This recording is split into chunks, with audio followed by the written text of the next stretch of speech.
I just sampled maybe 5% of them. Be grateful, say so, it's good for you. Take a walk, have a talk. Hell, half the dog watchers in this town are doing that. Mindfulness is a vital sign of growth. Dopamine is the now in hormone. Everyone's talking about dopamine. Of course, it's been around since the 1960s when it was discovered that it was depleted in Parkinson's patients.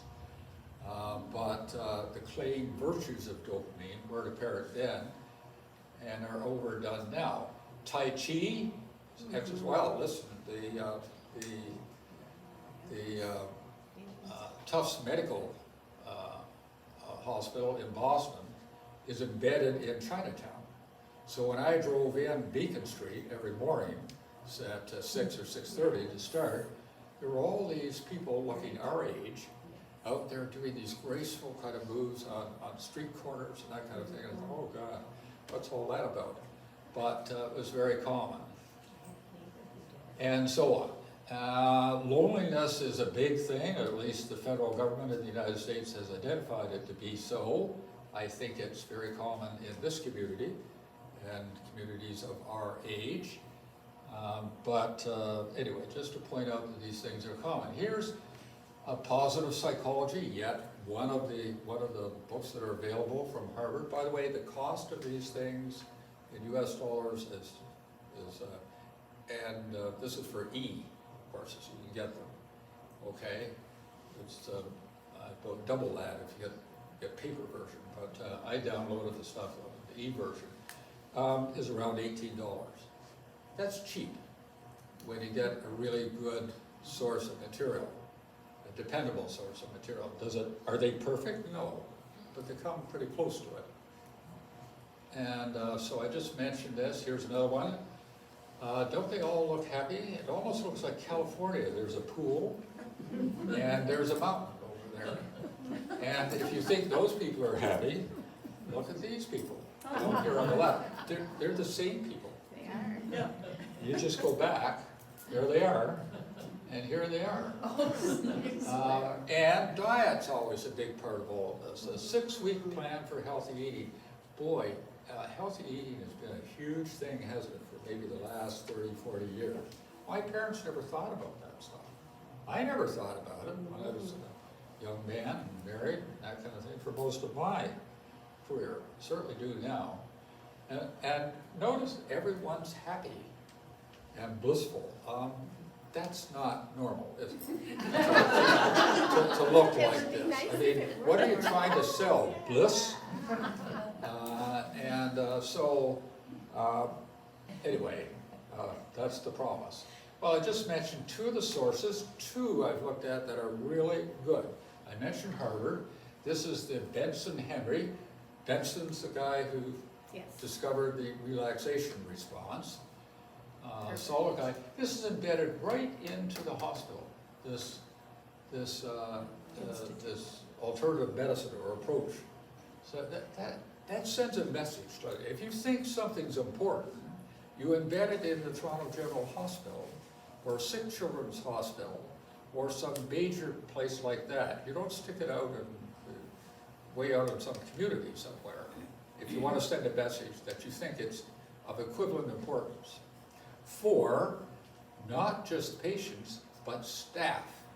When I mentioned this to my son, fully expecting him to poo-poo it, he was very quick on the draw, and he said, gee, Dad, that's really important for staff. It is. Most physicians aren't very savvy about this kind of stuff. They're just about as clueless as the rest of us, if not more. And maybe in more denial for this kind of thing. So, and less well-equipped to deal with stress. So, well, that's the article we talked about. Now, the other source, just go back one, this is kind of a wish list, hope list. Now, the National Institute of Health is the other place to go on the website. It is paid for by the federal government of the United States. It is the largest healthcare budget in the world by far. They have plowed billions, not millions, billions, into alternative medicine. And what the mission is to analyze, or at least look at, all alternative therapies and try to make some sense about what works and what doesn't work, which is kind of what we want to know, I think. At least it's what I want to know. And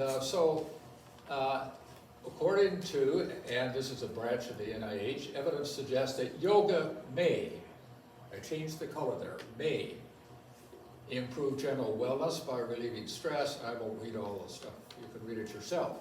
But the point is in this last sentence by the NIH or its branch, although there's been a lot of research, many studies include too few subjects and are not of high quality.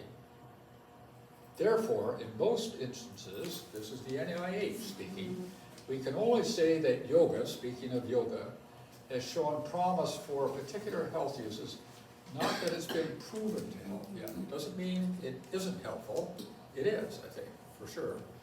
But the evidence just isn't there.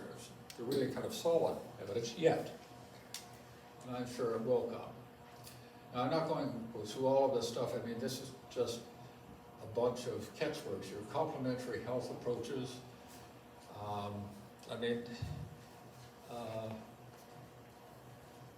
Holistic medicine, natural. What is natural? Well, is there really a natural, safe compound out there? No, because they don't actually know what all the chemicals are in plants.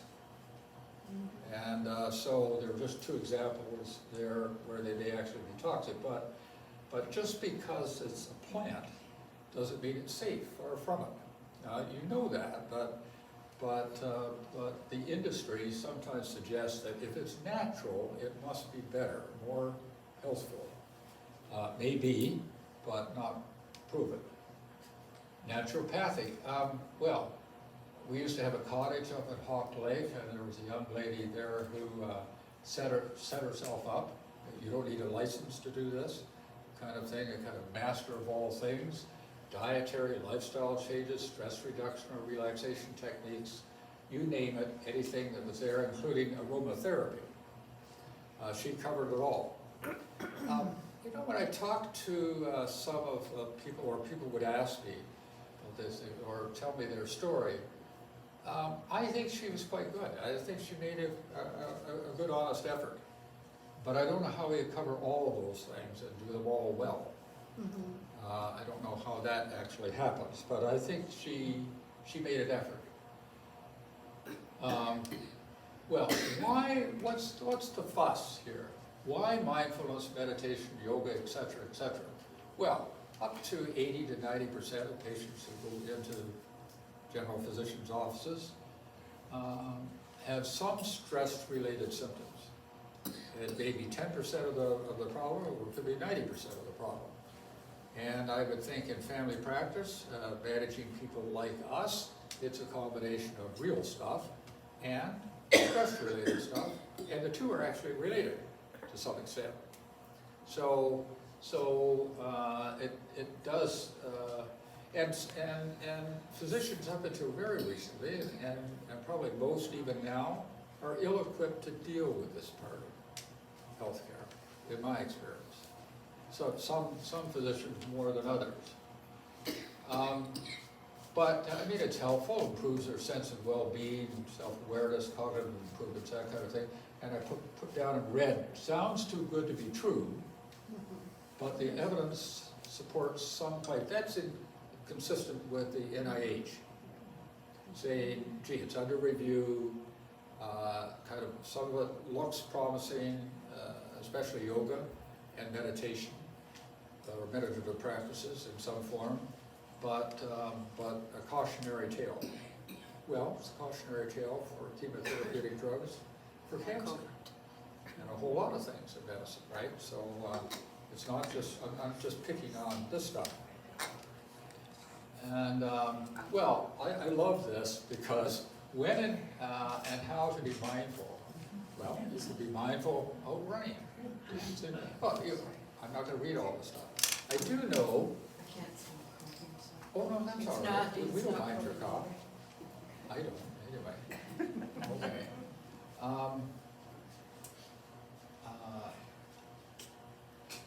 Come on back if you're feeling better, okay? Yeah. Okay, Okay, thank you. yeah, okay.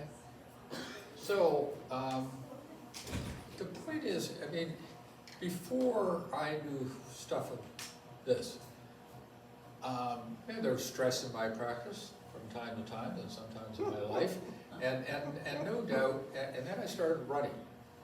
And of course, then the distances got longer, and got up to marathons and that kind of thing. There's no doubt that that is was very helpful for me. And it's why some people do other things, because it distracts them. It also, in the case of running, makes them more healthy, I think, for them more fit, would be a better way of putting it.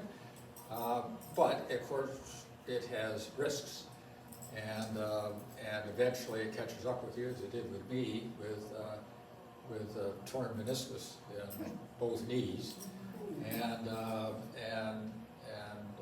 that came to a natural end. But remaining fit and getting outdoors. I mean, I've come to the community center. Thank goodness it's here. It costs $150. It's got to be one of the best bargains in town. But being inside, really? People come in there and it's a nice day outside. Why wouldn't you be walking outside? Or running, or doing something out there? Why come into a place like that, listening to people with weights banging up and down on the corner? So it's a great facility. I go there regularly, but I like to be outside. But it also illustrates that these moments of kind of settling the mind can help in a variety of situations, even in the midst of seeming chaos. And in fact, with more practice, people are more competent at doing that. And David will probably speak to that sometime. But now I want to make what's been my source for the brain, which we're kind of moving into right now. Well, I can tell you right off the bat, I reviewed all the 5 of the leading texts on the brain and neuroscience. Not one of them mentions meditation or the kind of subjects that we're talking about. Consciousness is kind of relegated to a small corner with the point made that this is extraordinary, it's beyond our ability to resolve at the present time. And I'm sure it'll find its way into the next edition. Functional MRI, which is a tool for assessing some of the stuff, that certainly gets in as a method, but really it reflects a split between science and our experience. Science investigates what it can investigate, what is plausible to investigate, what we have tools to investigate, or can create tools. They're not philosophers, okay? We can kind of spout all kinds of stuff, but no evidence. But that's why we don't know a lot of this stuff. But what we do know, we know a lot about early development from that original cell, most of the genes that dictate that highly orchestrated sequence of cell division and differentiation into various types of cells. They, not we, can create little organoids. We can create them from stem cells, from actually adult fibroblasts in the skin. And they will form over a matter of days, and a maximum maybe a week or so, they will form a little mini brain, a few millimeters in size, that actually has 6 layers in it, like the neocortex, and it follows, it shows how that early development actually takes place.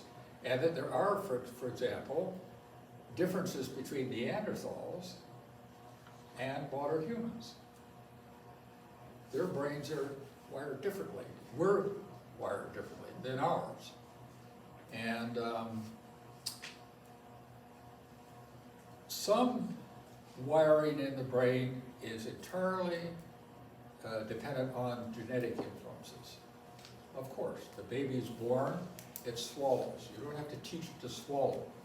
You don't have to teach it to move its eyes. You don't have to teach it to kind of move around or, you know, all those kind of natural movements that kind of emerge in the next few weeks and months.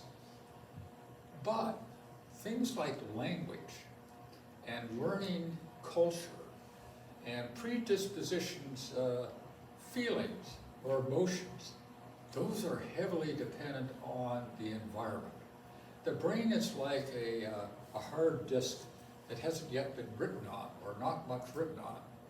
And so it can develop awkward or difficult behaviors, and it can develop good behaviors, very much dependent on the environment in which it finds itself in. And mostly in that first year to 4 years. Gee, it's really early, isn't it?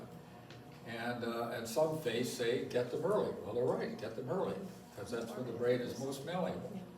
That's when you're going to make the big impression on people, not at our age. So, so that's why I wanted to bring up that text. Well, that's it. Oh, sorry, go back on that, because that's a Neanderthal skull on the left, a human on the right. How do you know the difference? Because humans have a globular shape to the skull. And the Neanderthals have a flatter skull. There's actually a gene that dictates that difference there, and their brains are heavier. But they're not as well developed in the prefrontal region, the cognitive part of the brain. And so that's, now this, pay attention here, because this, pay attention here. I know it looks cluttered, but I'm about to blow your mind. Because this, I don't have a light here, where's my pointer? I need it. Just when I need it, where is it? Well, anyway, this curve, right here, that's the kind of neocortex thickness of the neocortex. This is not a linear age thing. This is conception, birth, first year of life, 6 years, and up to 100. So it's a compressed time on the base. But look at that. It shows that incredible development of the neocortex. I mean, when babies are born, the neocortex has reached 80% of its maximum. And it begins to decline around the 5 to 6 year mark. And it slowly goes down after that. And gray matter in general follows a similar pattern. And then you notice that the bottom one down here, this kind of gray one, at around the age of 20 to 30, 40, meaning our children in this group, the ventricular volume is increasing and the brain is shrinking in middle life. And then it increases. So what this shows overall is that the development of the brain occurs very early. Doesn't mean that it's learned a lot, but its capacity to learn really novel things. And then I was really struck with, in fact, I think I included it, or did I? Well, just repeat this. So this first phase, the earliest development of the brain is gene-driven, and that drives the differentiation of nerve cells and the migration patterns. It's really an extraordinary business, all gene-driven. But that second phase in late utero, first year of life, first several years of life, and thereafter, it's the environment driving things. That's why in areas where families and populations are starved, malnourished, children are really vulnerable. Their brains are really vulnerable at that time. They may never develop properly because of that happening early in life. That's what Bill Gates and Linda did for many years, and very passionately supported efforts to reverse that trend. So that's a very important thing. And there's another part to this. These critical periods, there are critical periods for development, meaning that, for example, language. You know about this. Humans who have not been exposed to language at all, I mean, it's hard not to do that, but there are examples. If they don't acquire it by 10 to 12, they cannot acquire it. In the kitten, there's a period lasting several weeks. I don't know about dogs, but probably a similar kind of thing. When the neocortex related to vision is laid down, and if light stimulation isn't there during that period, it doesn't develop, ever, after that, even if you uncover the eye. So the development of some functions happen in certain time windows, and if you get past the time window, those things don't develop, right? So you can see why environmental enrichment early in life, and probably including in utero, is really important, really important. And so on we go. Now here's another thing. What about the connections between nerve cells? Well, the number of synapses, contacts between nerve cells, increases in utero and for a short time after birth. So you see this overabundance of neurons formed and synaptic connections. And then the great pruning takes place, where nerve cells and their connections actually compete with one another to form the best, most secure connections, and the rest disappear with leaving no trace. No trace. Isn't that extraordinary? So you have this overabundance and then pruning. And we'll see this. And here it is. Just look at the top, never mind at the bottom. These, well, you can see, kind of gives those are axons, same magnification, a few nerve cells, but not many connections. At 2 years of age, my heavens, it's really crowded. Same magnification. But 6 years later, it's thinned out. These are normal brains. So this great winnowing under the influence of environmental pressures, okay, and learning. And you can see it in the bump here between 2 months and say 2 to 5 years. Number of synapses peaks and then drops. Okay, that never happens again in life. In a minor degree it does, but never with this exuberance. So, every region, somatosensory cortex, there's the blip. In that early part of life, same thing with the visual system, with the limbic system being the emotions and feeling part of the brain. Prefrontal region covered the part of the brain. The same pattern everywhere. As follows. Now, and it changes the coding in the nervous system. If for example, these are schematic, input 1 and input 2, they kind of sum and sometimes cancel one another out, and you get a certain signal. But if you lose, for example, in this model, input 2, all you see is the signal from input 1 come out of that nerve fiber. So it's a theoretical model, of course, but it shows you that this winnowing business and selection business has a real importance for shaping how the brain wires up, okay? So that's really very important. Now I put Carlos Alcaraz in here because this is at Wimbledon, and he's in that sweet spot. right? And I think the nervous system is like that. I mean, it's an athletic event, true. But I think it models what's actually happening in the brain everywhere else. The brain doesn't have an athletic center, a cognitive center, and another center. I mean, if you look at the architecture of the cells and connections and the neurotransmitters, they're more or less the same.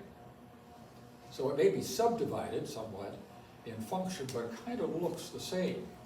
So if, for example, the sweet spot in gymnastics for women is somewhere between 8 and before 20, when might get a gold medal. No one's, to the best of my knowledge, has got a gold past 20 in the last few Olympics. That's a high speed, highly coordinated sport which requires instant millisecond resolution in your head about where you are in space when you're turning and flipping and doing all of that kind of stuff, right? None of us in this room could even come close 20 years ago, or 30 years ago, or 40 years ago. The point I'm saying is, my guess is, and I think the evidence supports it, is that there's a parallel change in our capability for other functions in the brain. Now, of course, as humans, we acquire information, we acquire experiences. They shape what we think and how we feel, and so there's the appearance that, we mature, if you like, and that we're maybe at our best averaging everything out somewhere in middle life or maybe a little bit later. But beyond that, no. Sure, there's some outriders. You can always point to, like Goodenough, who got a Nobel Prize at 97 in chemistry, but the work was done 30 years before in Oxford.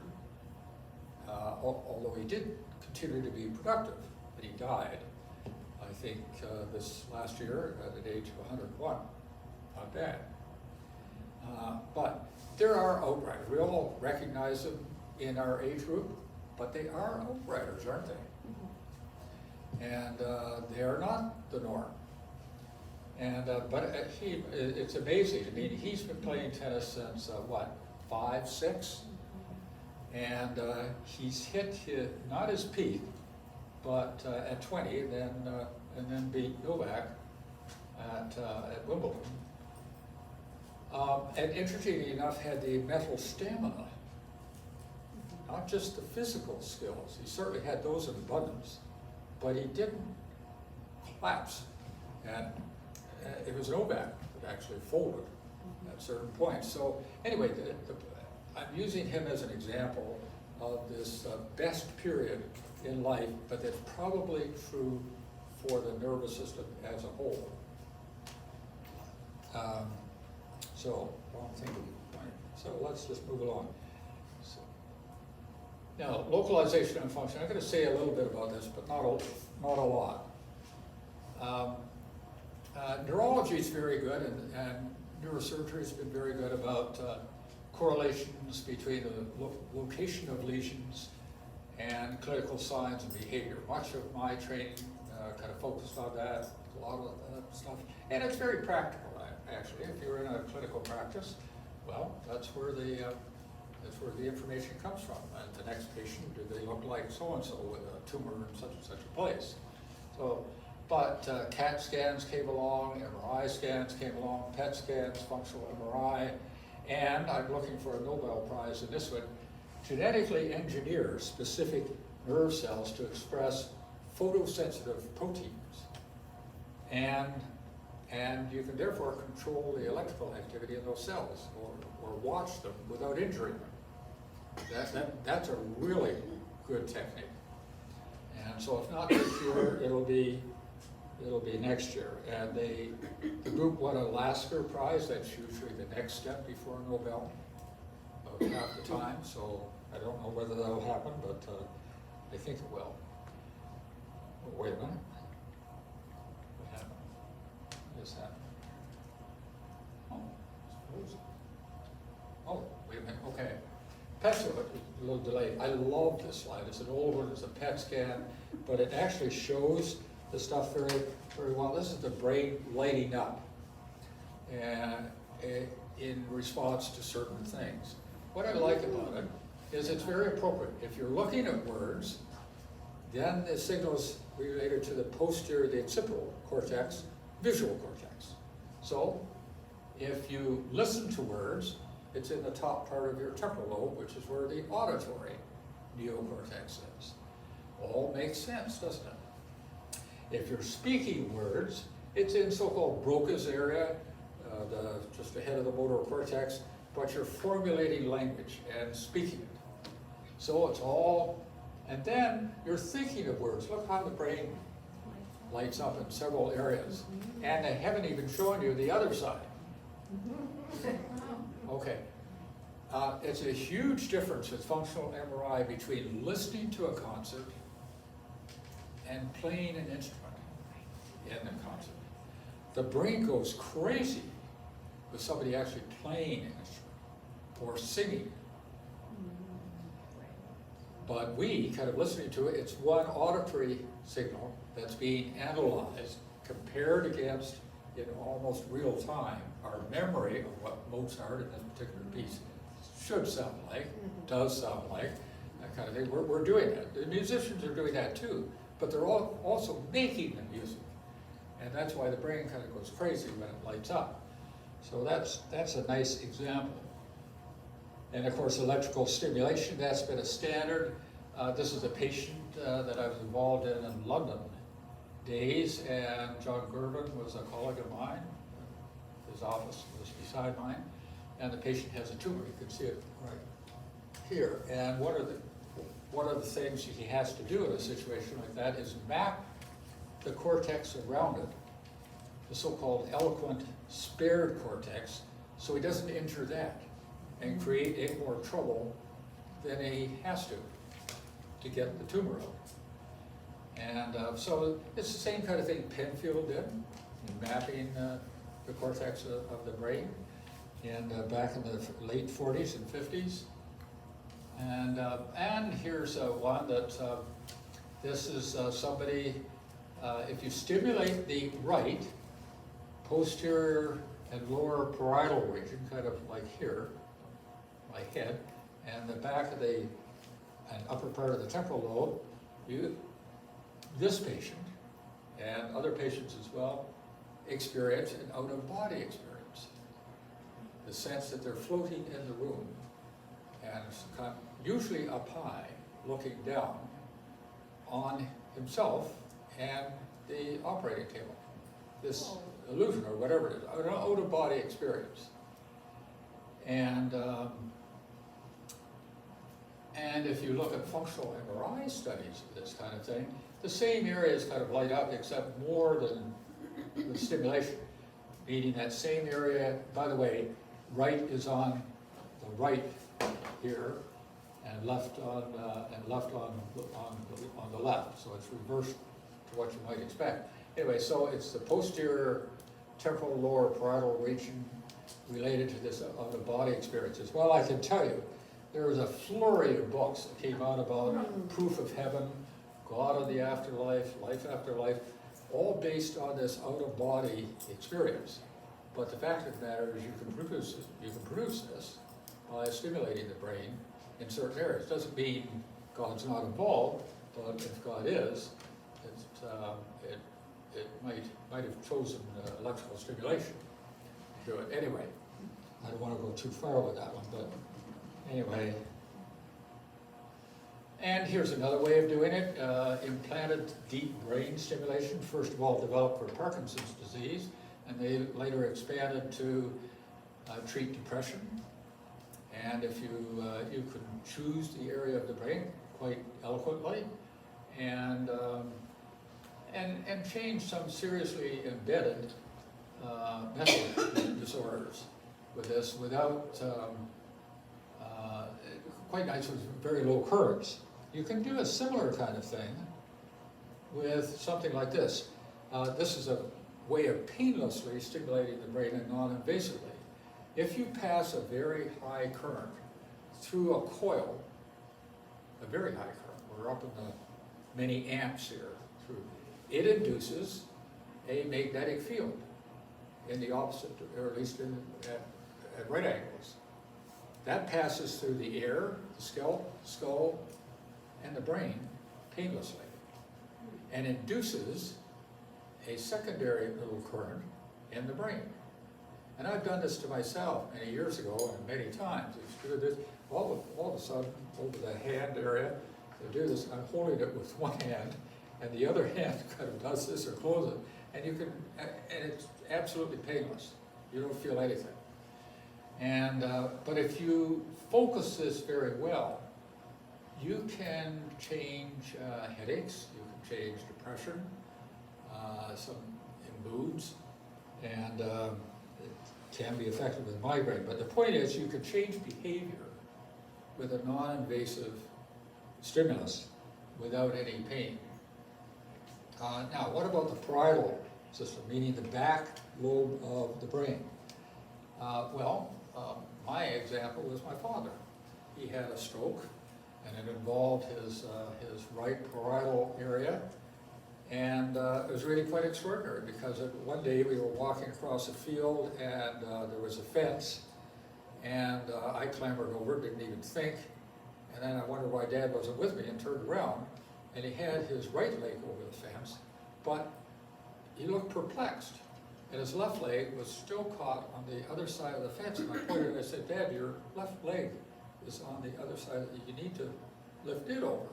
And then he did. So this neglect meaning, and sometimes it's so striking, you say to somebody, hold up their left hand, whose hand is this? Yeah. I don't know. I don't know, whose hand is that? It's same in the visual field. They can't see, or they ignore. They can see, but they're unaware of a visual stimulus in the left visual field. And the right parietal region has a lot of, plays a major role in awareness of body space. And so that's the parietal region. Now, and here you can see how gross some of these lesions are. By the way, the front of the brain is at the right-hand side. This is the cerebellum on the background, but that's the parietal lobe with 3 different lesions mapped to it. And well, here's the famous Phineas gauge. I'll go back. In fact, I'll read this. Where are we here? As you look at that, I guess I can't do both of those. So here we are. Frontal association and Phineas gauge. Now this is the original text. So it shows you how writing has changed. Gage is fitful, irreverent, indulging at times in the grossest profanity, impatient of restraint or advice when it conflicts with his desires, obstinate, vacillating, devising many plans of future operations which are no sooner arranged than abandoned. A child in his intellectual capacity, he has the animal passions of a strong man. Previous to the injury, although untrained in the schools, that's an interesting phrase, doesn't it? He possessed a well-balanced mind and was looked upon by those who knew him as a shrewd, smart businessman, very energetic in executing all his plans. In this regard, his mind was radically changed so decidedly that his friends and acquaintances said he was no longer Gage. And that's a common kind of thing with large frontal lobe lesions. By the way, that thing went in under the zygoma here, through the left eye, or the orbit, and came out about here. That's where it came to. Just to have survived that. This is a big tamping rod. That was quite something. I'm not going to get into this with a stockbroker, because it's the same thing. The temporal lobe, all I'm going to say, the temporal lobe is really interesting. It has islands of cortex that can recognize you, specifically you, and specifically other people. It recognizes specific faces. Other areas will recognize contours or the side of a person or a movement. Have you ever noticed sometimes you watch somebody and who's looking away from you, and they're walking away from you, and you know who it is Yeah. from their walk? Temporal lobe does that. All that kind of organization, pulling data together, and but it's really quite extraordinary, isn't it? So that's another one that might win a Nobel Prize too in the next few years. Nobel Committee seems to like localizations like that. Now, here's neuroscience's perspective on emotions. This is important. In everyday use, the word emotion refers to conscious feelings as varied as happiness, anxiety, anger, fear, well, you can add to the list. But neuroscientists, as a group, tend to conceptualize, think about emotional states as a composite of subjective feelings. Anytime it's something subjective, scientists get a little uneasy with it. Composite of subjective feelings, physiological responses, they can measure those, and behaviors, they can analyze that allow humans and other animals, and they included animals, to react adaptively to internal and external stimuli. So they have a much broader brush, and you can see it's well adapted to a scientific approach. But of course, in the world that we're talking about, with mindfulness and all of this stuff, we're kind of up here, not down here. And this important thing down here, listen, humans tend to think all about ourselves. We're the only species, but I can tell you the full spectrum of emotions that we can have, can't tell about feelings, but emotions are there in chimpanzees and bonobos and apes and some other animals, and many of you have dogs or other creatures, and you recognize that they do have an emotional life. Maybe not quite at our level with the same diversity, that kind of thing, but they do have an emotional life. And the neuroanatomical, physiological basis for it is, and the neurotransmitters are the same. After all, we all share the same evolutionary roots. So why wouldn't it be the same? Of course it's the same. So we can learn a lot from animals. Frans de Waal, a primatologist from now in Georgia, but the Netherlands originally, is a very astute observer, or has been over the years. And he's written a number of books that are favorites of mine. And, but it's very obvious from close observation, they are like us. When I was watching my wife in long-term care, they had a program on from Georgia of one of these chimp things. Well, all these demented patients were riveted on this thing, and they got it. So it's the feelings and some of the behaviors, but not maybe with our sense of identity or not. But anyway, that's very important because we can learn a lot from our close relatives. Well, here we are to the substrate for feelings and emotions. These are all the structures that are related to it. It's in every mammalian species, it's the same. From bottom up, the peripheral nervous system, the autonomic nervous system, the spinal cord and brainstem. And then you move up to the hypothalamus and the thalamus, which sits on top of the hypothalamus. And then, and this amygdala organ, here we are, it's kind of blown up here. Yeah, amygdala, right here. And the hippocampal gyrus begins to form this ring, the so-called limbic lobe of the brain. It forms this ring around the medial side of the cortex. There's the ring, the so-called limbic lobe up here. That's main concern is our emotional lives and our feelings. And lesions that affect that change our feelings and emotions. And so that's, I don't want to spend time here. The two hemispheres have different things. For example, the right hemisphere is more concerned with affective aspects of emotion. And this comes out in speech. Where does the emphasis come? You know, like an actor on stage, the way they say certain things, their tone of voice has an emotional quality to it. It's not just what they say, it's how they say it, right? And that's a part of the right right hemisphere of the brain. And people with lesions in the right side of the brain, they may say the right thing. They may even, to some extent, feel it, but it's not there in their voice. So there may be an urgency about it, or they may be very happy, or whatever, the opposite of that, but can't express it, even though the words are there. Isn't that odd? It really is very odd, that disconnection. The left hemisphere is concerned more with positive emotions, and lesions which affect it often leave patients with depression. So, so I don't want to make too much of it. The amygdala, this is now received the importance that it should have.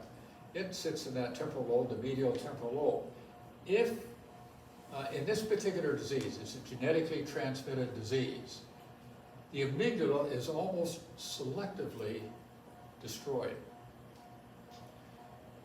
These patients don't recognize fear. So they could be in the most scary situation, and, you know, so it's really quite striking, and exhibit inappropriate friendly behavior toward strangers in real life social situations. Well, that's not, you know, so that's a dangerous thing, actually. So emotion, reason, and social behavior. Now, I'm going to actually go through this because there are little key things to get for our day.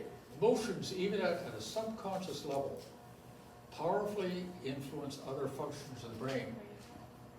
Emotion is often subconscious. We're not aware of the emotion. Our blood pressure may be going up, our heart rate may be going up, we may be sweating more, but we're not aware of it. And so that's very important. Most of the emotional life of the brain is subconscious, but influences our behavior. And this is where, to repeat something I said earlier, development of the emotional aspects of the brain in humans and other highly developed species is heavily influenced by genetic predispositions, and especially, as I argued earlier, postnatal environmental influences, such as family members, other close members of the community, culture, opportunities or lack of, think ghetto there, health, economic well-being, think ghetto again, education, security, and especially traumatic events. No surprise about that. So we learn these things and from our parents and those around us, and once they're embedded, they're really hard to deal with later in life, if not almost impossible. So that's a very important. If I said nothing more, well, I'm going to skip some of this. Well, here's something just to lead us into next week. There are these, a lot of the mindfulness stuff talks a lot about positive, well, positive psychology was one of the forces from Harvard. Positive emotions and negative emotions. Oh, you could add to this list, I'm sure. Gratitude, kindness, all of those kinds of things, no problem. Jealousy, envy on the other side. But recognize that sometimes so-called negative function emotions are appropriate depending on the situation. If you're back in that cave with the lion or the bear, you might become really very, very upset and stressed out. Is that a bad thing? No. It's a preparation to actually deal with what is a very understandable and stressful situation. It's when the two become disconnected because it's been so embedded. And so even a trivial stimulus or no apparent stimulus at all, and the apparent kind of mood is taken as a negative kind of thing, the anger or whatever it is doesn't seem to have any roots. Why is he or she behaving that way? Well, probably a lot of times it's become embedded over a long, long period of time. And much of it would probably goes back to early life. Certainly the first third of life and probably much earlier. Well, I'm finishing up here. Don't you love this? Tara Parker Pope. She left the New York Times and moved to the Washington Post, same position. And she's been writing on all of this stuff for a decade up to this point. It's interesting, when I started writing about health more than 20 years ago, my columns mostly focused on the physical body. A healthy diet, exercise, and screening for disease were regular topics. But over the years, the health lessons that stayed with me haven't been about physical change. The biggest improvements in my own health and well-being have come from inner fitness. Gee, that's almost an expression that wasn't there 10 years ago, was it? And inner fitness means focusing your energy on emotional well-being and mental health rather than berating yourself. That is a very interesting thing that's kind of come in this. Treat yourself well. Be kind to yourself. Gee, whoever said that 30 years ago or 50 years ago? Including my mother. So,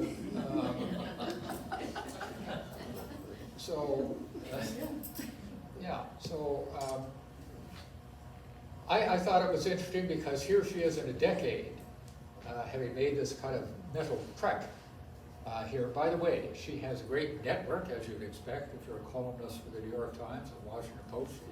She knows a lot of people. And so that's part of her group.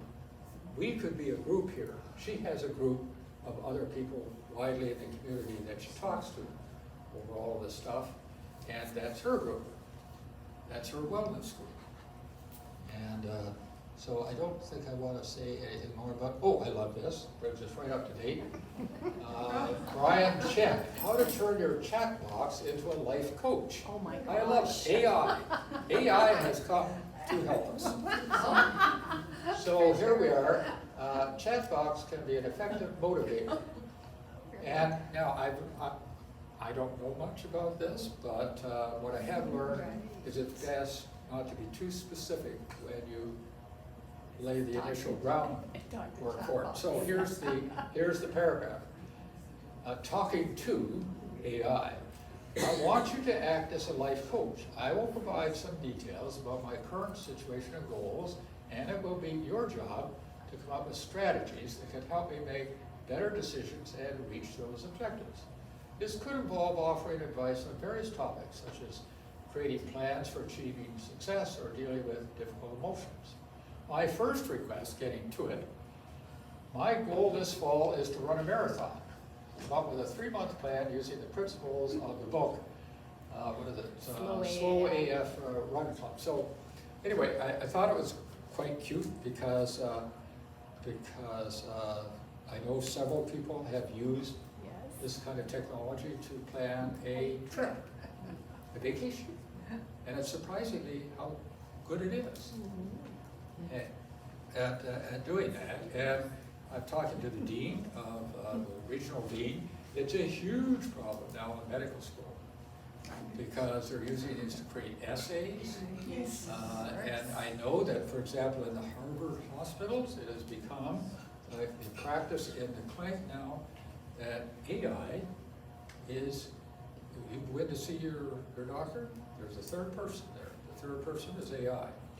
The AI is listening to you, listening to your voice, recording your voice, listening to what you say, has access to all of your records, has access to all of the best of the medical literature.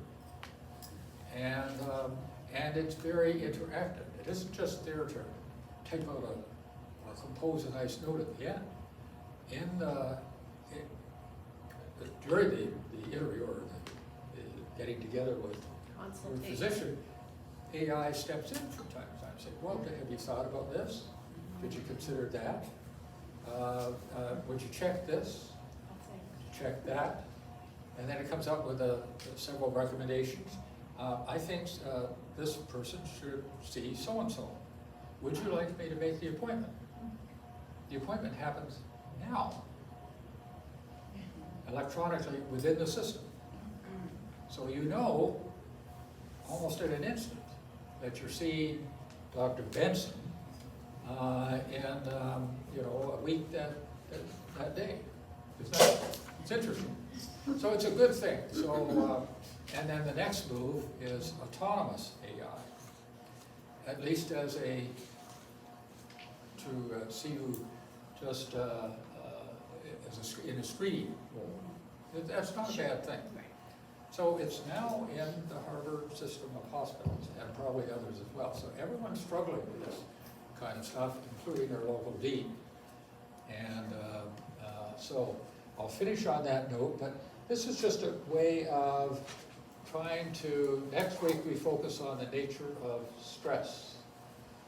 And that's I'm not going to read it, but that's the summary of what I tried to do today. So, so what I've tried to do is provide you with a context for all of this stuff historically, and then we'll move on. Now next week, I'm only talking for half of it, and then David Elkins is going to take over.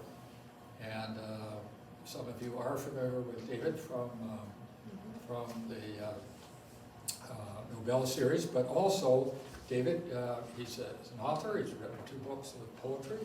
I can tell you personally, just from reading some of them, they're really good poetry. Not that I'm an expert or judge of that. And he's written a book. I think you finished it, David, right? On meditation. So I don't know when that will come out. But David's experience in meditation goes back a long time, back to 1981, a long time, and was trained by. Sri Chinmoy was my teacher. He gave meditations at the UN for 50 years. Yeah. So I looked him up. There were a whole bunch of stuff in the New York Times Yes. about him. Some of it I'm not sure I believe. Well, Meaning the claim that he'd written 500 books. meditation is a remarkable thing. But very influential fellow.